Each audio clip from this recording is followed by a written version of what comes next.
저희는 지금 굉장히 중요한 주제에 대해서 은혜를 나누고 있습니다. 이 주제는 너무나 중요한 주제임에도 불구하고 받아들이기가 굉장히 어려운 주제이고, 특별히 저처럼 장로교에서, 그것도 좀 뼈대 있는 장로교에서 제대로 성경을 배웠다고 하는 분일수록 더 받아들이기 어렵고, 그리고 더 받아들이기 어려운 것은 신학을 했다거나 성경을 제대로 많이 공부했다는 분은 거의 받아들이기가 불가능의 수준에 가까울 정도로 이 주제는 우리가 받아들이기 어려운 주제입니다. 왜 그런가를 제가 여러분들에게 설명을 드렸습니다. 기독교 약 2000년의 역사에서 너무나 왜곡된 신학 때문이었다. 그리고 제가 여러분들에게 말시온이라는 사람을 여러분들에게 소개를 해드린 이유는, 그 말시온은 구약의 하나님과 신약의 하나님이 다르다고 가르치기 시작했고, 구약은 율법 시대고 신약은 은혜 시대라고 나누기 시작했고, 그러므로 율법과 은혜는 상반되는 것이라고 가르쳤고, 그리고 구약과 신약을 분리시킨 최초의 장보진입니다. 원래는 구약과 신약이 나눠지지 않았었어요. 근데 이 친구가 그렇게 나눈 것입니다. 근데 이것을 어거스틴이 받아들이고, 나중에는 참으로 하나님의 위대했던 사람이었고 하나님이 크게 쓰셨지만 안타깝게도 존 칼빈이 받아들이고, 그래서 기독교 강요에 기록함으로 오늘날 개신교의 프로테스탄티즘의 아주 중요한 신학적인 어떤 근거가 되어버렸고, 그로 말미암아 우리는 성경을 있는 그대로 받아들일 수가 없게 되었다. 특별히 예수님께서 마태복음 5장, 6장, 7장, 우리가 마태복음 5장, 6장, 7장을 읽으면서 늘 고민하는 건, 정말 우리가 이렇게 살아야 된단 말입니까? 예수님, 이건 율법주의가 아닙니까? 우리는 은혜 아래 있는데 우리가 왜 이 말씀대로 살아야 됩니까? 도저히 예수님의 말씀을 받아들일 수가 없고, 받아들일 수 없기 때문에 우리는 그렇게 살지 않습니다. 우리는 그렇게 살지 않기 때문에 오늘날 교회가 세상으로부터 지탄을 받고, 우리는 말씀대로 살지 않기 때문에 정말 교회는 더 이상 교회로서 역할을 감당하지 못하는 그런 세상이 되어버리고 말았습니다. 우리는 다시 말씀으로 돌아가야 됩니다. 우리는 다시 정말 하나님 말씀 그대로 가감 없이, 더함도 없이, 뺨도 없이 그 말씀 그대로를 아멘으로 받아들일 수 있을 때 비로소 우리의 삶에 변화가 일어날 것입니다. 이번 집회를 통해서 너무나 감사한 것은, 정말 하나님의 말씀은 놀라운 말씀이에요. 하나님의 말씀은 능력의 말씀이고, 정말 우리가 이 말씀에 순종하면 우리에게 이런 놀라운 열매가 있다. 그런데 우리가 예수님의 말씀도 그대로 받아들이지 못하는 어려운 형편이었습니다. 마태복음 5장 17절부터 20절을 제가 읽어드리면서 예수님께서 분명히 말씀하시기를, 너의 의가 서기관과 바리새인보다 낫지 못하면 결단코 천국에 들어가지 못하리라 라고 했음에도 불구하고 우리는 그것을 그대로 받아들이지 못한다는 거죠. 아니야, 나는 틀림없이 천국에 들어갈 거야. 왜냐하면 나는 믿음으로 구원을 받았기 때문에. 맞습니다. 우리는 믿음으로 구원을 받습니다.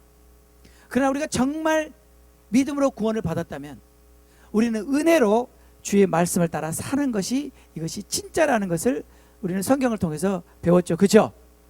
아멘이죠? 그러면 우리가 왜, 그럼에도 불구하고 우리가 성경을 읽을 때 참 이 성경 말씀에 대해서, 율법에 대해서 우리가 오해하고 율법을 부정적으로 생각하고 율법을 받아들이기 어려운가? 그 이유는 특별히 바울 서신에서, 바울 서신 아닌 데도 있지만 특별히 바울 서신에서 이 율법에 대해서 바울이 부정적으로 얘기한 부분을 우리가 잘못 해석하고 오해한 것 때문이다 라고 말씀드리면서, 지난주에 제가 여러분들에게 구체적으로 한 말씀 한 말씀을 찾아가면서 오늘날 우리가 율법을 받아들이지 않고, 우리가 율법을 거부하고 율법을 무시하고 율법을 우리가 전혀 필요 없다라고 여기는 그 이유가 되는 성경 말씀들을 여러분들에게 일부러 찾아서 이것이 왜 이렇게 오해가 됐는지, 왜곡됐는지를 차근차근 지난주에 설명드렸습니다. 기억나시죠? 그것은 결국 다 성경 말씀을 오해하고 잘못 해석한 데서 기인된 것이었습니다. 자, 오늘은 그러면 지난 시간에 율법의 오해에 대해서 살펴봤고, 오늘은 정말 하나님의 말씀 우리가 있는 그대로 받아들이기 위해서, 정말 이제는 이 말씀대로 살기 위해서 우리는 율법을 제대로 이해해야만 합니다. 오늘은 율법의 유익에 대해서 살펴보고 그 다음에 다음 주도 계속 이어서 살펴보겠습니다. 우리 율법을 제대로 알아야 됩니다. 율법 그러면 대부분의 사람들은 좁은 의미로는 모세오경만 율법이라고 하지만 넓은 의미로는 사실상 구약성경 전체를 율법이라고 하고, 그리고 오늘날 우리가 정말 성경을 제대로 보면 신약과 구약은 구분할 수 있는 것이 아닙니다. 구약과 신약은 똑같은 것이고 신약은 구약에서 나오는 것입니다. 그래서 여러분들이 한번 생각해 보세요. 제가 구약을 말이죠, 구약 39권을 5권으로 압축하면 어디 압축할 수 있다고 그랬어요? 창세기, 출애굽기, 레위기, 민수기, 신명기, 모세오경을 압축할 수 있다. 왜냐하면 하나님이 하신 말씀의 전부는 어디에 들어있어요? 모세오경에 들어있어요. 그럼 나머지는 뭐 하는 거예요? 하나님께서 모세오경에서 주신 이 말씀대로 이스라엘 백성들이 살았나 안 살았나를 보는 것이 나머지 역사예요. 그 역사는 하나님이 주신 말씀대로 산 역사예요? 아니면 안 산 역사예요? 안 산 역사. 그러면 예언서는 뭐예요? 예언서는 왜 그렇게 안 살았냐? 너희가 그렇게 안 사면 이렇게 된다. 그러니 그렇게 살아야 되지 않겠냐? 율법으로 돌아와라. 그것이 예언서예요. 그게 구약 다예요. 그러니까 구약을 5권으로 요약하면 무엇으로 요약할 수 있다고요? 모세오경으로 요약할 수 있다. 근데 이 모세오경을 한 권으로 요약하면 신명기로 요약할 수 있다 그랬죠. 왜 그랬죠? 신명기는 지금까지 하나님이 모세에게 주신 것을 전부 다 뭐 한 거예요? 요약한 것이 신명기니까. 그렇죠? 그래서 구약 39권 중에서 한 권만 읽으려면 뭐 읽어야 돼요? 신명기를 읽어야 돼요. 그래서 구약에서는 이 모세오경이 중요합니다. 그런데 그러면 신약은 어디서 왔느냐? 신약은 전부 구약 속에 있었던 거고요. 구약에서 다 나와서 구약 연장선상에서 구약을 완성한 것이 신약입니다. 그러니까 구약과 신약은 다른 것이 아니라 하나의 책이에요. 하나입니다. 성경은 2권이 아니에요. 하나예요. 그럼 왜 구약과 신약을 나눴냐? 아까 제가 말했잖아요. 누가 그랬다 그랬죠? 말시온이. 왜 말시온이 구약과 신약을 나눴다 그랬어요? 구약과 신약이 다르다고 생각한 거예요. 구약의 하나님과 신약의 하나님이 다르다고 생각한 거예요. 구약은 율법 시대고 신약은 은혜 시대라고 그렇게 착각한 거예요. 그래서 구약과 신약을 나눈 거예요. 그 친구가 자기 마음대로. 그 전까지는 구약과 신약은 한 권이었어요. 그러니까 여러분들이 이제 우리가 율법 그러면 율법은 모세오경만을 가리키는 것이 아니라 엄밀하게 구약성경 전체를 가리키고, 그리고 더 오늘날 보편적으로 말하면 성경 전체를 율법이라고 한다고 하는 것을 조금 이따 제가 증명해 드리겠습니다. 자, 그러면 먼저 율법이란 단어의 의미부터 살펴봅시다. 율법은 히브리어로 토라 그럽니다. 토라. 근데 그 토라라는 말의 의미는 무슨 뜻이냐? 굉장히 심플해요. 그냥 teaching 또는 instruction 그런 말이에요. 가르침, 교훈 그런 뜻이에요. 그런데 이 토라라는 단어가 나온 그 어근, 원어, 히브리어는 자음 3개가 모여서 한 단어를 이루는데 그 한 단어로부터 많은 단어가 파생이 돼요. 히브리어는. 그래서 그 단어의 의미를 더 우리가 깊고 아주 리치하게 알 수 있도록 굉장히 아주 이 히브리어는요 굉장히 그 매력적인 언어라고 생각합니다. 그런데 이 토라라는 단어가 나온 원어, 어근이 되는 단어가 야라라는 단어, 야라. 이 야라는 단어는 무슨 뜻이냐? To throw, to shoot, to cast 그런 뜻이에요. 던지다, 쏘다 또는 화살을 쏘는 것을 말해요. 또 한 가지 뜻은 point out, 가리키다, to show, 보여주다, to direct, 방향을 제시하다, to teach, 가르치다, to instruct, 교훈하다 그런 뜻이에요. 그래서 되게 재밌는 게 뭐냐면요, 우리가 멤버십 할 때 여러분 기억나세요? 멤버십 할 때 죄가 무슨, 죄의 정의가 뭐예요? 죄란 무슨 뜻이에요? 관역을 빗나간다는 뜻이에요. 그러니까 죄라는 단어를 히브리어로는 3가지 단어가 있는데 그 중에 하나가 하타라는 단어가 있어요. 근데 이 하타라는 단어는 화살을 쏘았는데 그 관역에 명중시키지 못하고 관역에서 벗어났다, 빗나갔다는 뜻이에요. 그래서 죄라는 말의 뜻은 히브리어로는 to miss the mark 그런 뜻이에요. to miss the mark, 관역을 맞추지 못하고 빗나갔다. 그런데요, 토라는 무슨 뜻이냐면 활을 쏘았는데 정확하게 관역에 맞았다는 뜻이에요. to hit the mark. 그게 토라예요. 재밌죠? 저는 재밌더구만.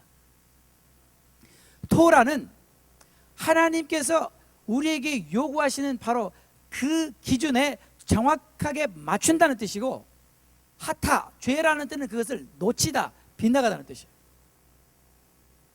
이해가 되셨죠? 그러면 토라가 가르침이고 인스트럭션이고 교훈이란 말은 무슨 뜻이냐? 이 토라는 우리가 하나님께서 우리에게 이렇게 살면은 하나님이 원하시는 그 뜻을 이룰 수 있다. 하나님이 원하시는 그 일을 이룰 수 있다. 하나님의 기준에 이룰 수 있다. 하나님이 정하신 그것에 정확하게 이룰 수 있도록 우리를 가르쳐주고 교훈해주는 게 토라예요. 됐죠? 쉽죠? 이해가 됐죠? 또 재밌는 것은요, 또 이 단어에서 나온 또 다른 단어가 파생어가 있는데, 그게 뭐냐면 모래라는 거예요. 모래는 뭐냐면요, 자갈의 반대가 아니고, 모래는 말이죠, 이 율법을 가르치는 선생님을 말해요. 모래는 teacher. 또 여기서 나오는 단어가 호레라는 단어가 있어요. 호레는 부모예요.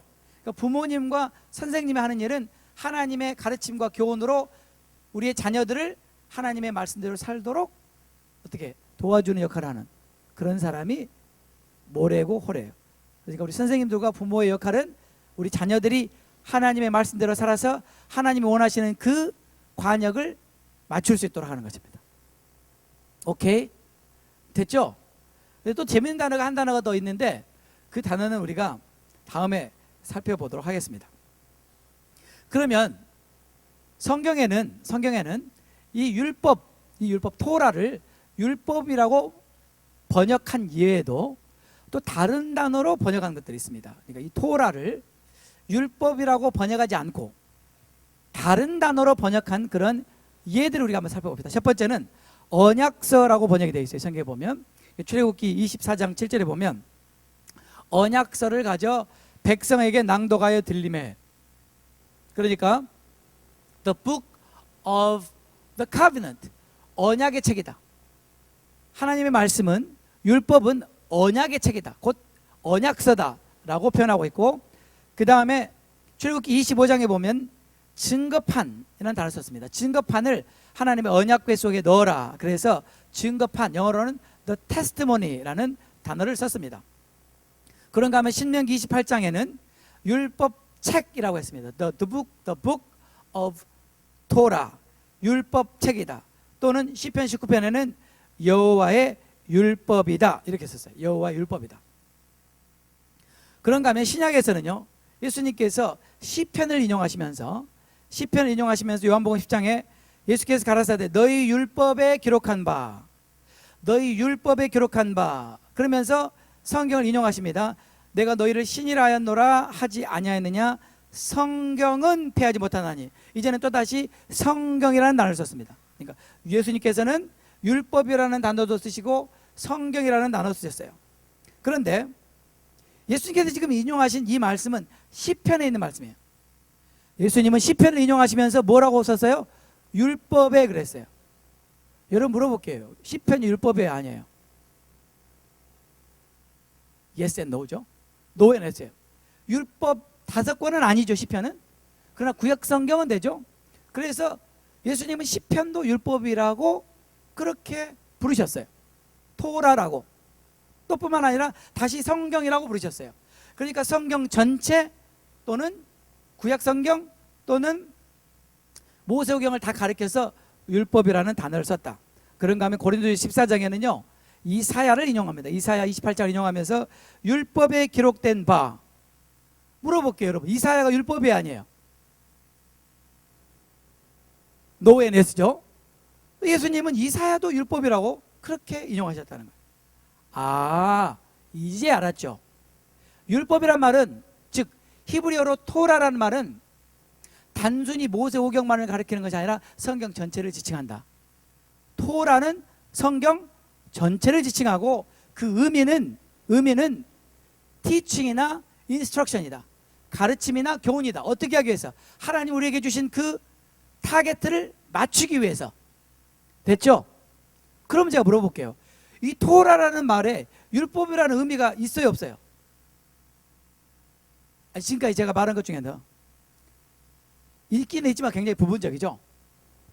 그런데 마치 오늘날 우리는 이 율법 그렇게 들으면은 마치 율법은 정말 오직 모세 오경만을 가리키는 것 같게 그렇게 여겨지기도 하고, 또 율법 그러면 우리가 지금까지 들은 것처럼 뭔가 율법은 나쁜 것이다, 율법은 우리를 구속하는 것이다, 이런 느낌을 갖는 이유가 뭘까요?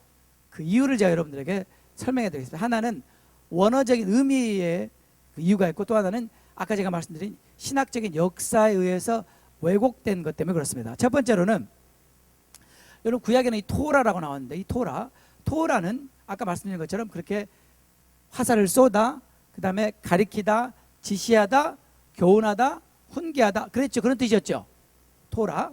근데 이 토라를 말이죠, 약 주전 한 250년쯤에 헬라어로 번역하게 됐어요. 구약 성경을 헬라어로 번역하게 됐어요. 왜냐하면 그때 당시에 유대인들이 뿔뿔이 흩어져 살았는데 거의 헬라 문화가 다 지배하던 시대라 모든 언어도 헬라어고 문화도 헬라어고 다 문헌들이 헬라어로 돼 있다 보니까 그들이 구약 성경을 헬라어로 번역할 필요를 느끼고 구약 성경을 히브리어에서 헬라어로 번역을 하게 됐는데, 그거를 70인역이라고 합니다. 들어보셨죠? septuagint. 오늘 우리가 보는 성경들은 다 이 70인역에서 번역한 것들이죠. 그러니까 이 70인역을 번역하면서 학자들이 구약에 있는 이 토라를 헬라어로 어떤 단어로 했으면 좋을까 고민하다가 이 단어가 가장 적절하겠다, 똑같은 단어는 없지만 그러나 이 단어가 가장 무난하겠다라고 해서 정한 단어가 노모스라는 단어예요. 우리 한번 따라합시다. 노모스. 이걸 여러분이 꼭 알아야 돼요. 토라가 노모스가 됐다. 그러면 이 노모스는 뭐냐?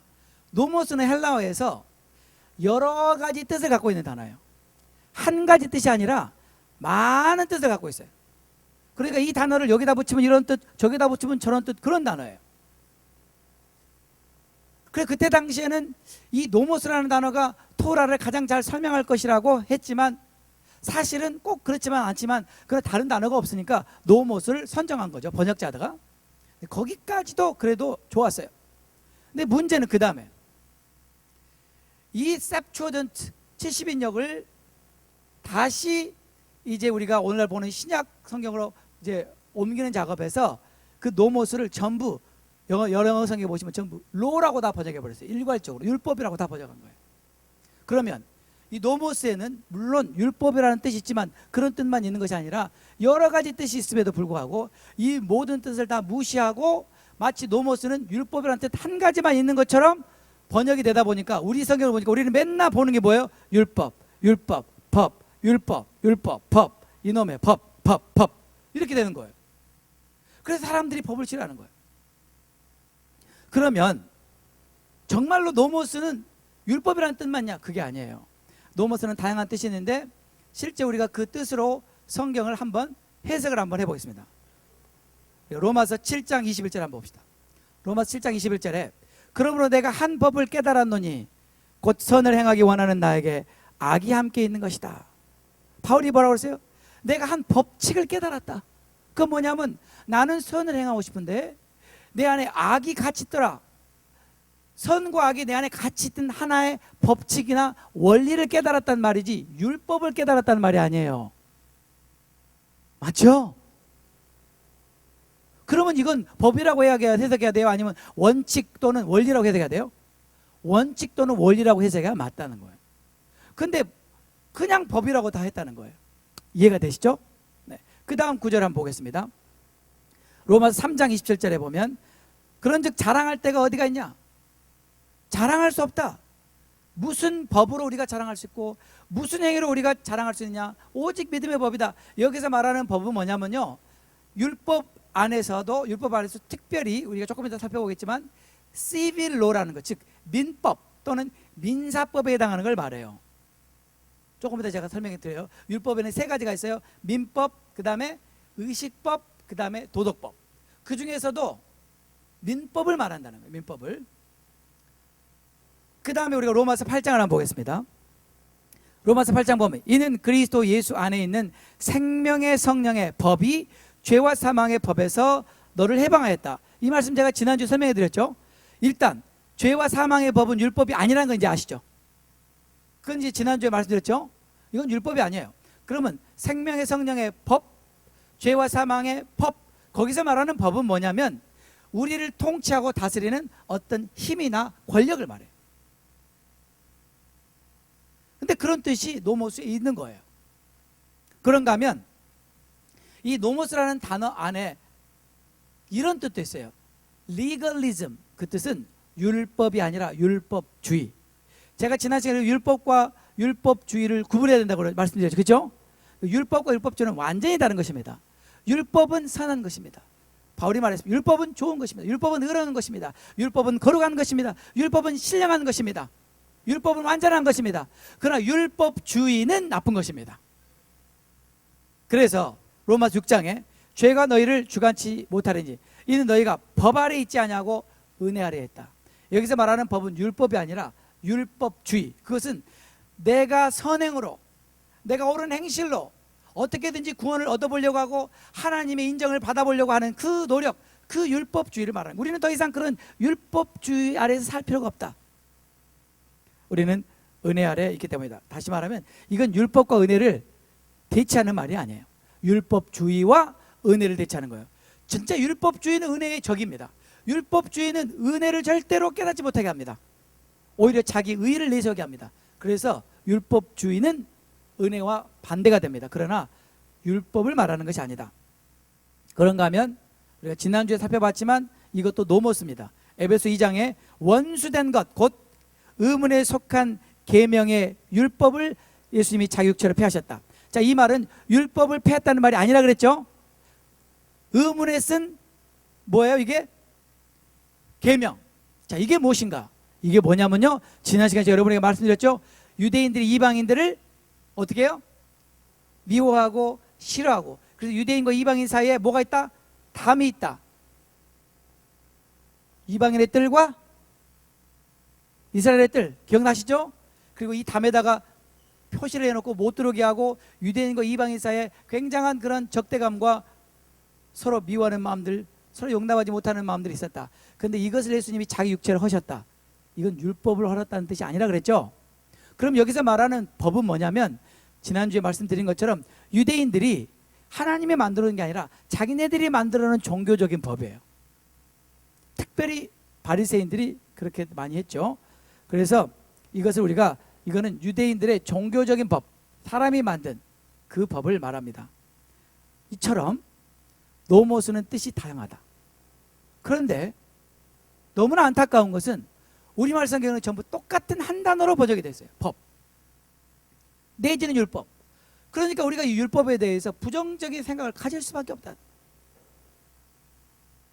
이제는 조금 여러분 이제 조금 이해가 되세요? 지난주에 좀 받아들이기 힘드셨죠? 지난주에 괜찮았어요? 오늘은 어때요? 괜찮아요? 오늘도 받아들이기 힘들어요? 예, 지난주에 어떤 분이 그랬어요. 목사님, 우리 배운 게 없어서요. 괜찮아요. 그냥 하세요.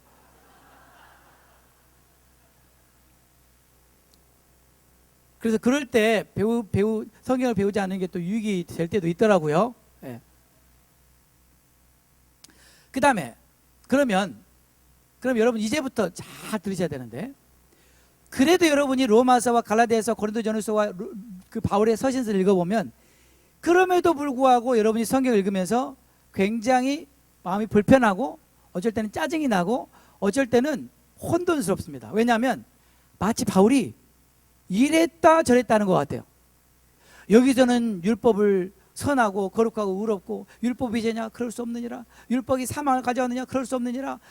뭐 다 좋게 말하다가 또 다른 곳에 가서는 율법이 마치 나쁜 것처럼, 율법을 반대하는 것처럼 이야기하는 그런 구절이 나와요. 여러분 읽다 보면 그때 여러분들이 이제 굉장히 마음이 좀 불안해져요. 왜냐하면 성경이 일관성이 없게 보여요. 성경이 어떻게 말을 한 입으로 두 말하나 이런 생각이 들어요. 여러분 기억나시는지 모르겠어요. 제가 우리 멤버십 수련회 가면 바울이 한 입으로 두 말한 거에 대해서 제가 해명해 드렸습니다. 바울이 고린도전서 한쪽에서는 12장에서는 다 방언하는 자겠냐? 그래 놓고는 14장에서는 나는 너희가 다 방언하기를 원한다. 기억나세요? 화가 나잖아요. 아니 어떻게 한 입으로 두 말 하냐고요. 그것도 좀 멀리 떨어져서 안 하고 한 장 차이. 그 12장과 14장이 이렇게 다르면 어떡하라는 거예요. 우리 보고 성경을 읽으라는 거예요. 말라는 거예요. 그 어떤 사람은 12장만 붙들고 보세요 목사님 다 방언하는 자냐. 그러니까 방언 못해도 괜찮아요. 그런 사람을 내가 너무나 많이 만났어요. 목사님 중에도.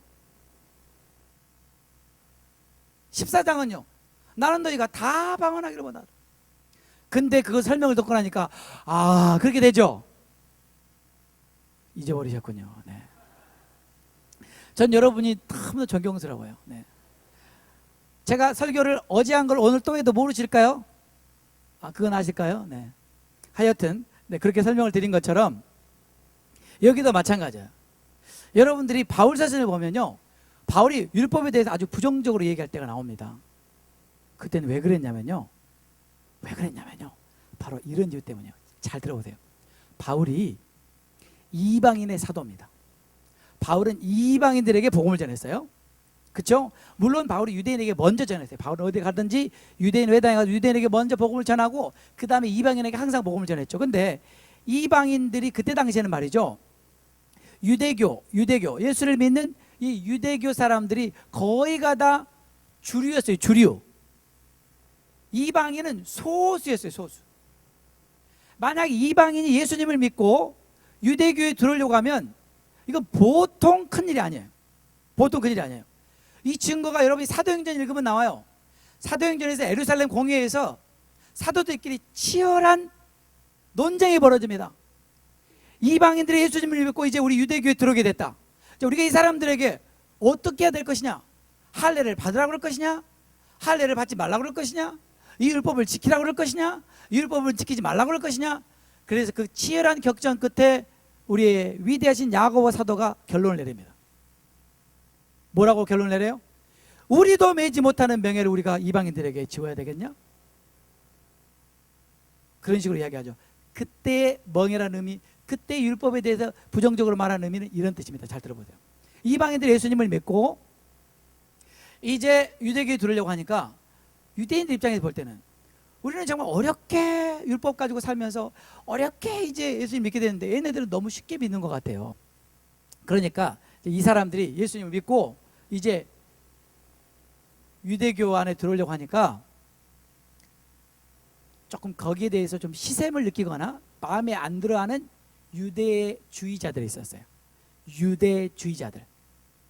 그들이 뭐라고 그랬냐면 너희 할례 받아. 할례 안 받으면 구원 못 받아. 이렇게 한 거예요. 나쁘죠? 할례 받아야 구원 받아요? 아니거든요. 그리고 우리가 지금까지 조상 대대로 지켜온 율법 너희도 다 지켜. 안 지켜? 구원 못 받아. 이런 거예요. 그러니까 이방인들은 그때 뭘 알아요? 아무것도 모르고 그냥 어떻게 좀 나 좀 끼워준 것만으로 고맙게 생각했는데 할례 못 받으면 구원 못 받는다니까 당장에 가서 받았어요. 또 율법 안 지키면 안 된다 그러니까 그 율법을 막 열심히 이제 지키면서 살았어요. 그걸 보고 바울이 그게 무슨 짓이냐? 너희가 은혜로 구원을 받았지 믿음으로 구원을 받았지 너희가 율법으로 구원을 받았냐? 이해가 되세요? 거기 보면요 율법 이거 버려야 될 것 같아요. 그런 문맥에서 바울이 말한 거라는 거예요. 이해가 좀 되시죠? 이제 좀 끌려질라 그냥 깨끗해질라 그러지 않아요? 아멘입니다.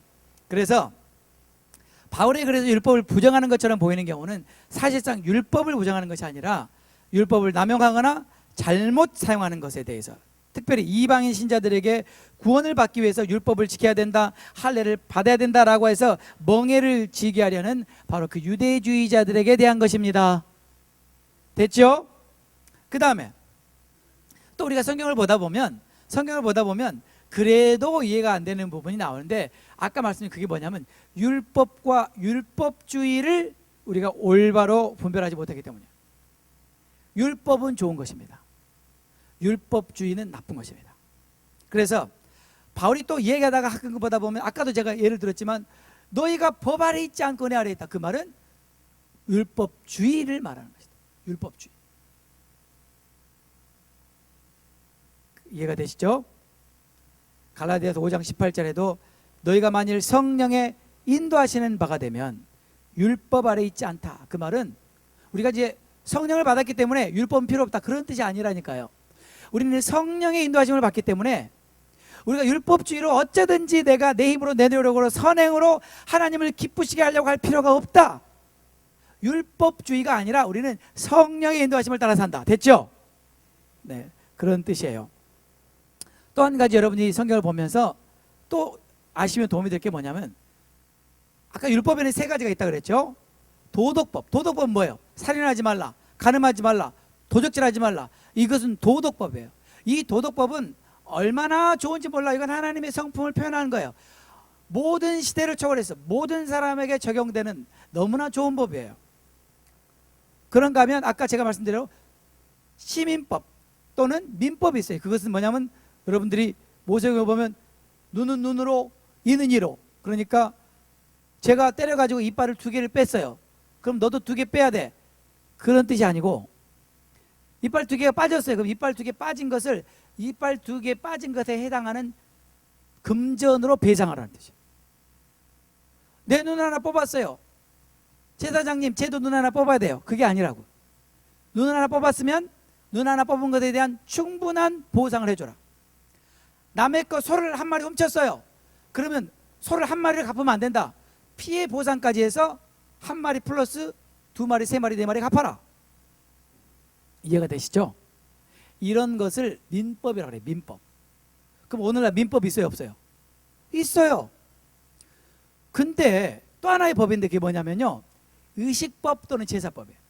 예배를 드릴 때 이렇게 드려라, 제사장은 이렇게 하고, 짐승을 잡을 때는 이렇게 하고. 여러분 다 아시죠? 아시죠?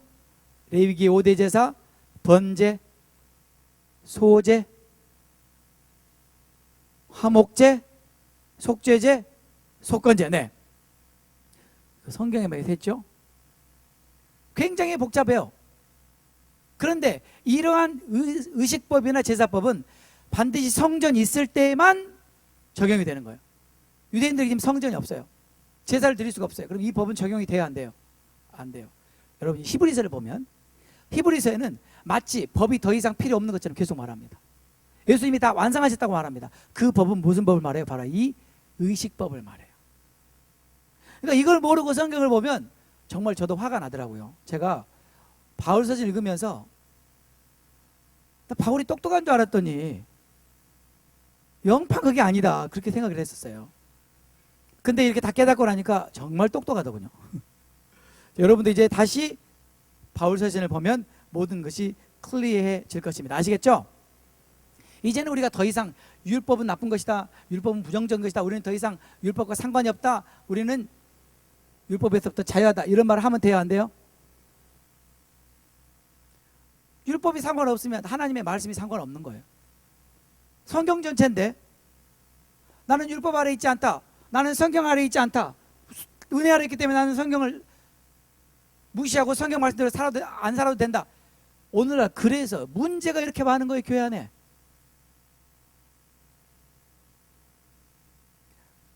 여러분 이제 율법을 똑바로 알아야 됩니다. 율법은 곧 하나님의 말씀이에요. 성경이에요, 성경. 이해가 되셨죠? 그게 본래 성경이 의도하는 바라는 거예요. 근데 우리가 이렇게 왜곡시켰다는 거예요. 누구 때문에요? 말시온. 네. 그러면 우리가 이제부터는 그럼 율법이 우리에게 주는 유익이 뭔가를 우리가 하나씩 한번 살펴보기를 원하는데, 첫 번째로 율법의 역할을 한번 살펴봐요. 율법의 역할이 있는데, 율법의 역할 중에 가장 기본적인 역할, 가장 1차적인 역할, 가장 중요한 역할, 그 율법의 역할을 한번 살펴봅시다. 자, 한번 보겠습니다. 율법의 1차적인 역할은 첫 번째, 우리가 죄를 깨닫게 합니다. 로마서 5장 13절에 죄가 율법이 있기 전에도 있었으나 율법이 없을 때는 죄를 죄로 여기지 아니하였다. 율법이 있기 전에 죄가 있었죠, 그죠? 근데 율법이 있기 전에는 그 죄를 죄로 여기지 않았다. 그 말은 무슨 말이냐면요, 7절 율법서 7장 7절에 보면 율법으로 말미암아 자꾸 내가 죄를 알지 못하였으니 곧 율법이 탐내지 말라 하지 아니었으면 내가 탐심이니 죄인 줄을 알지 못하였을 것이다. 이거 이런 뜻입니다. 저희 사무실에 한 번은 그 지금 있는 곳 말고 잉글드 클리프에 지하실에 있을 때가 한 번 있었어요. 그때 제가 가끔 작업하러 거기를 갔다가 올 때가 있었는데 한 번은 좀 늦은 시간에 작업을 하고 늦은 시간에 돌아오다가 팰리사이드 애비뉴에서 라이턴을 하면 잉글드 한아름 쪽으로 가잖아요. 거기 오면 이렇게 내리막길이잖아요. 내리막길 기억나세요? 내리막길을 쭉 내려오면 오른쪽에 우리가 집회했던 고등학교 있고 그러다가 한참 가서 좌회전하다가 다시 우회전했다가 좌회전하면 그때 우리 크라운 플라자 호텔에서 예배 드릴 때 크라운 플라자 호텔로 가는 중이었어요. 그래서 그렇게 이제 페레스 애비뉴 이렇게 내려오고 있었는데 그 길이 내리막길이니까 여러분 그냥 내려가잖아요, 차가. 네. 그 내려갔죠. 그래서 이제 좌회전하고 다시 우회전하면서 밤에 제가 왠지 뭐 조금 약간 피곤했는지 뭐 이유를 잘 모르지만 라이트턴을 하다가 보니까 제 뒷바퀴 오른쪽 뒷바퀴가 약간 커브에 걸렸어요. 그랬는데 갑자기 뒤에서 갑자기 경찰차가 나타나더니 저를 세우는 거예요. 그래서 저는 너무나 어이가 없어서 What have I done? 아니 내가 뭐 했다고 세우는 거야? 늘 우리는 그렇잖아요. 결백하는 것처럼. 율법이 없을 때는 죄를 죄로 모르더라. 근데 이제 경찰이 딱 와가지고 그 팰리사이드 애비뉴 때부터 저를 쫓아왔다는 거예요. 제가 굉장히 중요한 사람인가 봐요. 근데 거기가 25마일이라는 거예요. 근데 제가 40마일로 달렸대요. 그래서 제가 그래요? 몰랐어요. 저 25마일인지 몰라도 소용없대요. 25마일 아무튼 40마일. 그 다음에 라이턴 하면서 뒷바퀴 걸렸대. 이거는 reckless driving이래요. 그 저는요 그런 게 있는지도 몰랐어요. 나는 그런 법에 그런 게 있는지도 몰랐어요. 그래서 그게 뭔데요? 그랬더니 운전을 얌전하게 안 했다는 거예요. reckless driving. 와, 그 제가 법을 알았습니다. 세 번째는 번호판이 뒤에가 가렸다는 거예요. 번호판. 그래서 번호판을 obstruction 했기 때문에 speeding, reckless driving, 번호판 가린 거 그래가지고요 벌금과 점수를 그냥 배부르게 맞았습니다. 근데 제가 깨달은 거는 이런 법이 나로 하여금 내 죄를 알게 해주는구나. 만약에 그 법이 없으면요 거기 25마일 거기 없으면 내가 40마일로 달리건 60마일로 달리건 그 사람들이 나를 잡을 근거가 있어요? 없어요? 없어요. 그 다음에 reckless driving이라는 건 알고 보니까 나중에 물어보니 그게 귀에 걸면 귀걸이, 그렇죠? 그래서 이제 만약에 거기 잘못하면 바이올레이션을 잡을 수가 있는 거죠. 그런데 법에 거짓말은 한 번은 봐준다. 그러나 두 번째부터는 안 봐준다. 세 번째부터는 징역 3년, 네 번째는 5년, 다섯 번째는 7년, 여섯 번째는 10년 막 이런 식으로 율법이 쭉 자세히 나열됐다고 생각해봐요. 한번 생각해보세요. 지금까지는 거짓말이 죄인지도 몰랐다가 이제 거짓말이 죄인지도 알았는데 이제는 율법을 자세히 보니까 어머나 나는 거짓말을 한 번 한 게 아니라 몇 번 했어요. 여러분 몇 번 했어요?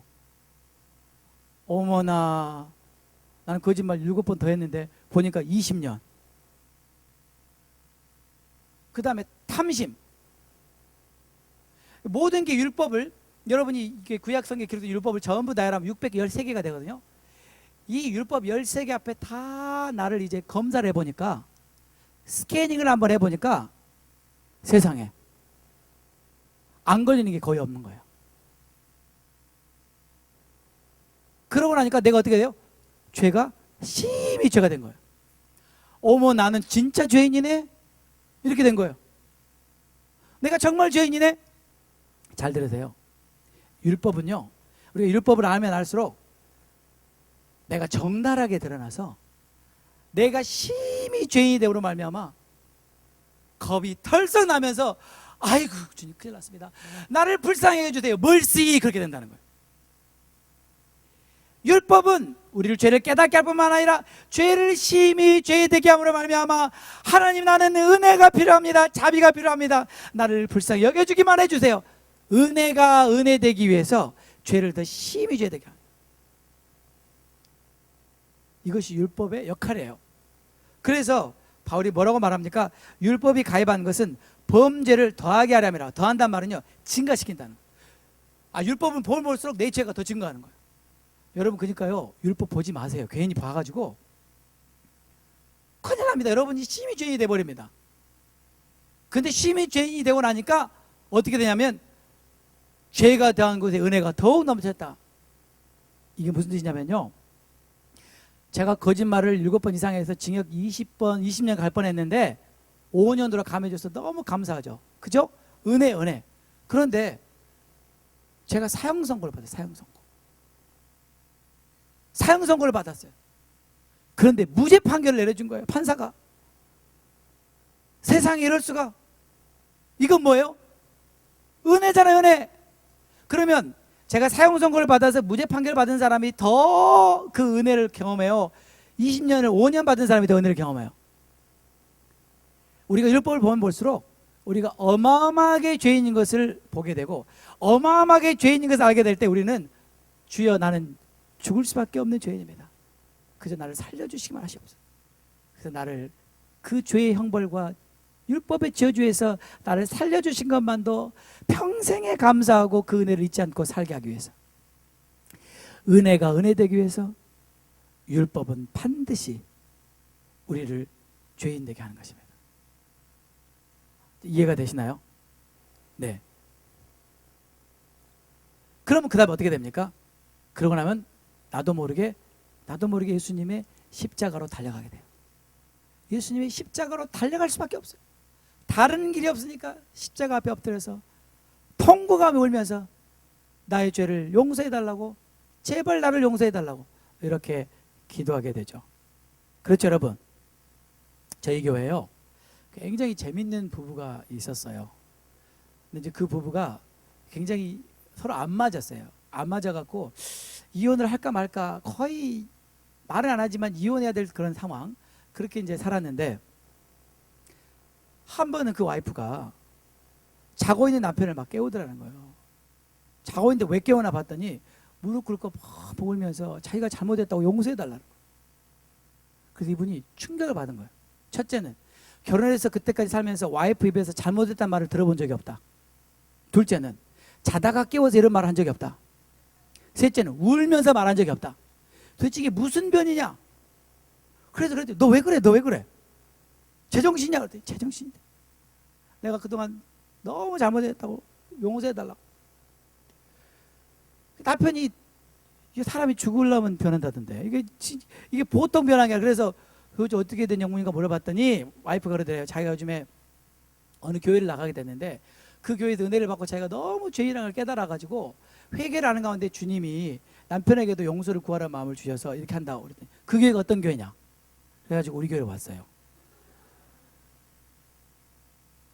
왔는데 이제 그분하고 대화를 해봐. 그분 말이 자기는 교회를 절대 안 나갔대요. 부모님이 크리스찬이고 자기는 어려서 태어나서 교회를 다녔지만 교회를 25년 이상은 교회를 안 나갔는데 그 이유는, 잘 들어보세요, 교회 다니는 사람들이 자기보다 못하더래. 적어도 그분 말이, 내가 보기에 나는 교회 다니는 사람보다 훨씬 더 의롭게 살고 더 착하게 살고 더 좋은 일 많이 한다. 나는 교회 다니는 사람 오히려 죄 더 많이 짓고 위선자고 거짓말장이고 사기 다 치고, 그래서 절대 교회를 안 나갔다는, 나갈 필요가 뭐가 있냐. 근데 와이프를 보고 나오기 시작했다는.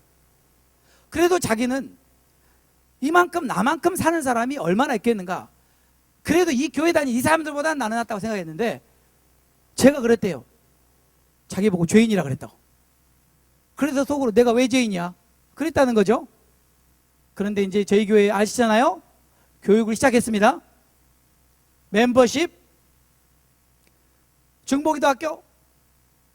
자기가 정말 죄인이라고 깨달을 뿐만 아니라 최근에 저한테 이렇게 고백했어요. 목사님, 저는요 구제불능입니다.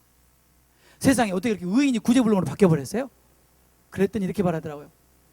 하나님 말씀 보니까 원수를 사랑하라 그랬는데 원수는 고사하고 나는 우리 마누라도 사랑이 안 된다. 나는 우리 마누라도 사랑이 안 되는데 내가 무슨 누구를 사랑할 수 있겠냐 그러면서 정말 가슴을 치면서 자기는 요즘에 너무 괴로워서 하나님 저를 좀 어떻게 해주세요. 죽이든지 어떻게 해주세요. 바로 그 사람에게 은혜는 진짜 은혜가 되는 것입니다. 이해가 되시죠? 왜 우리 지금 아멘 소리 크게 나온지 아세요? 저분이 다 깨닫는 바가 있어서 그래요.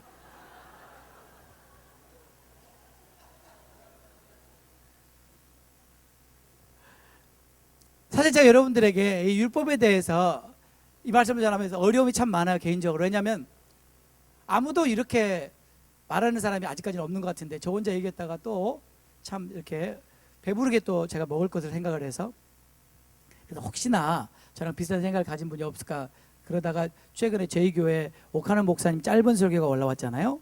너무 제가 은혜를 받고 알아보니까 그게 오카노 목사님 로마서 강해 시리즈였다고. 그래서 제가 우리 전사님께 로마서 강해 시리즈 좀 구해달라고 그래서 주셔서 제가 로마서 강해 6장 7장을 들어봤어요. 근데 정말 제가 하나님께 감사하는 것은 이분은 율법을 제대로 이해하고 계시더라고요. 제가 그분의 로마서 강해를 좀 읽어드리겠습니다. 괜찮겠죠? 한번 잘 들어보세요. 오늘날 교회 안에는 율법을 깨닫는 은혜가 너무 희박해졌습니다. 오늘날 교회 안에는 율법을 깨닫는 은혜가 너무 희박해. 벌써 율법을 은혜라고 그랬습니다. 깨닫는 은혜. 참된 죄의식과 회개는 항상 우리가 간직하고 살아야 합니다. 복음에 감격하기 위해서는 필수적으로 있어야 하는 중요한 요소가 바로 율법입니다. 존 버녀는 죄인의 괴수에게 넘치는 하나님의 은혜라는 책에서 자기가 근 18개월 동안 죄의식과 고뇌 속에서 어찌나 사로잡혔던지 들에서 먹이를 찾고 있던 기러기가 부러웠다고 말했습니다. 차라리 사람으로 태어나지 말았더라면 좋을 뻔했다는 말을 했습니다. 그는 율법에 눈을 뜬 것입니다. 이 가공할 만한 죄책감, 이것은 성령이 주시는 특별한 은혜입니다. 성령 받은 사람만이 아는 은혜입니다. 십자가 앞에 서는 자만이 아는 은혜입니다. 율법을 바로 깨닫는 자만이 아는 은혜입니다. 그러므로 이런 은혜는 부흥 시기에 특별히 많이 있었습니다. 한번 성령의 부흥의 역사가 일어나면 어떤 사람들은 깊은 죄의식을 감당하지 못해서 기절하여 땅바닥에 쓰러지는 역사까지 있었습니다. 오늘날 현대교회를 보십시오. 죄인은 많은지 모르지만 죄의식은 보이지 않습니다. 오늘날 우리는 가슴속에 있는 묵은 땅을 잘 갈지 않습니다. 우리 마음속에 있는 가시덤불을 뽑아내려고 하지 않습니다. 예수 믿으면 다 용서받는다는데 죄 짓는 것을 예사로 생각합니다. 그 죄에 대한 죄의식이 별로 없어요. 왜? 율법이 무엇을 요구하는가를 모르고 있기 때문에 그렇습니다. 우리는 바울이 체험했던 대지진이 필요합니다. 그래야만이 우리는 곧 율법의 저주에서 해방시켜 주신 예수 그리스도의 은혜가 너무 좋아 춤을 추며 감사하는 사람이 될 수 있습니다. 내가 얼마나 흉악한 놈인가를 보지 못하면 구원받은 감격을 가질 수가 없습니다. 내가 율법 아래서 얼마나 비참했는가를 보지 못하면 거기에서 자염을 받은 것이 얼마나 큰 복인가를 보지 못합니다. 그런 의미에서 율법은 항상 가까이 있어야 합니다. 율법 앞에서 나의 죄가 얼마나 무서운가를 보면 볼수록 우리는 예수님을 바짝 끌어안습니다. 율법 앞에서 내가 얼마나 절망적인 존재인가를 보면 볼수록 우리는 십자가를 향해서 달려가는 것입니다. 그러므로 우리가 예수를 더 잘 믿기 위해서, 십자가의 은혜를 더 깊이 깨닫기 위해서, 하나님께서 우리를 구원해 주신 은혜를 알고 날마다 하나님이 기뻐하시는 사람이 되기 위해서 율법이 가까이 있어야 합니다. 율법을 보는 눈이 있어야 합니다.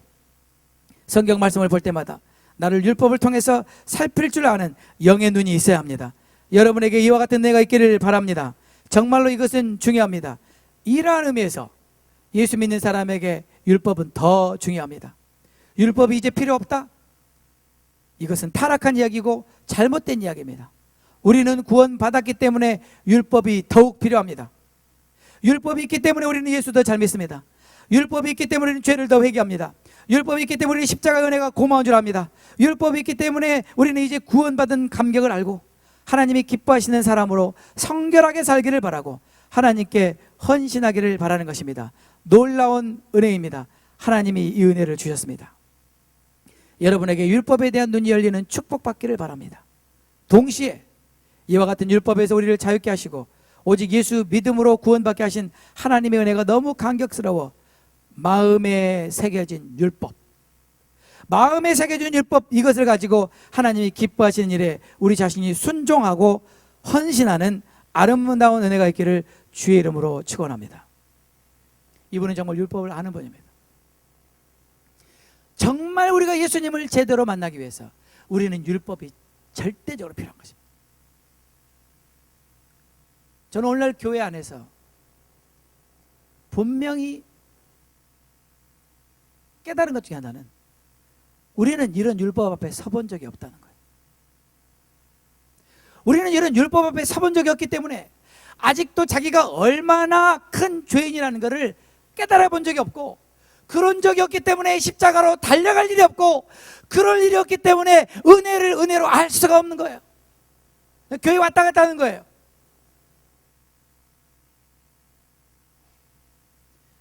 여러분, 우리가 정말 십자가의 은혜를 깨닫기 위해서 우리는 율법 앞에 서야만 합니다. 율법 앞에 적나라하게 비춰지는 나의 모습을 봐야 돼요. 그제서야 비로소 우리는 쓰러져 엎드려 통곡하며 나를 불쌍히 여겨달라고, 나를 살려만 달라고 애원하게 될 것입니다. 멀시 멀시 멀시를 외치게 될 것입니다. 그리고 우리는 비로소 하나님의 은혜가 얼마나 큰가를 알게 되고, 이 은혜를 맛본 다음에는 정말 내가 이 은혜를 헛되지 않고 나를 구원해 주시고 나를 하나님께서 용서해 주신 그 은혜 때문에 이제는 감사함으로 하나님의 말씀을 순종하며 살게 되는 거예요. 이게 진짜 은혜죠.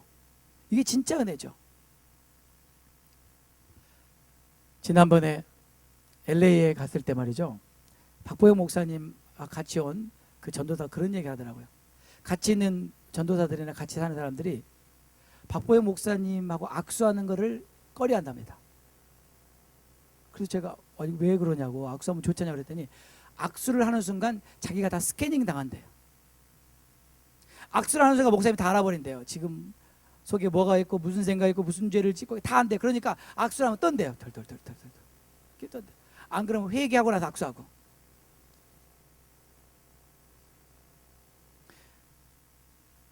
제가 가끔 종합진단 가면은요, 무슨 기계 속에다가 눕혀갖고 집어넣었다가 뺀 거 있죠.